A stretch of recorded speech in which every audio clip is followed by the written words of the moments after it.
All right, we do it mindlessly, scrolling through social media when something grabs our attention. And for me, it was a couple of weeks ago when I saw nearly a dozen new Facebook Marketplace ads for food trucks and trailers up for sale in Northeast Ohio.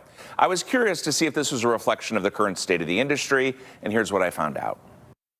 Food truck season may be in full swing. Restaurants have customers, food trucks have followers. But economic pressures are now forcing some to step away. It's really, really concerning, and I think just very frustrating for the industry as a whole. I spoke with Matt Geller with the National Food Truck Association about the state of the industry. All of a sudden, their gas is 30% more expensive, and their cost of goods are 40% more expensive, and they just can't make the margins to make their place successful. Khalid Ali met us up at the South Euclid Food Truck Park. Being a South Euclid resident, this is one of the best spaces for a food truck. Ali owns Grippy Sauce. Me and my brother growing up, we would always have like cook-off competitions against each other. Those challenges led to the creation of a sweet, tangy barbecue sauce that attracts big crowds to his truck.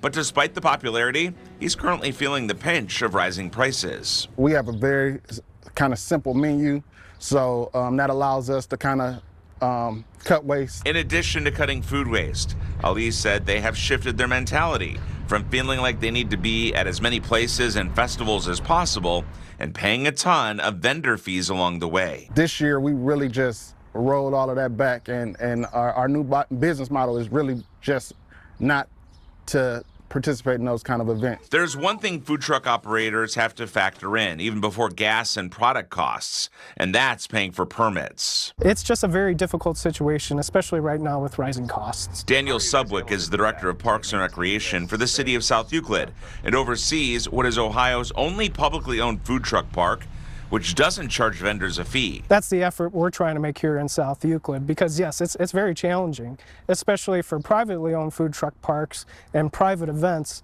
They still have costs that they have to absorb, so they may have to pass more to the vendors themselves. To help streamline the permit process and lower the cost for operators, South Euclid hosts a one-stop shop event every year. We actually had over 140 food trucks at our inspection rodeo in March from all over the region. For now, Grippy's prices haven't changed. I would hope it doesn't get to that point, but if prices continue to rise, then I'm sure, we'll have to do what we have to do, But for many operators, they were forced to raise prices in order to survive. And I think because of that, some of the food trucks are just getting out of the game altogether, just because it's almost an impossible damned if you do, damned if you don't type of situation.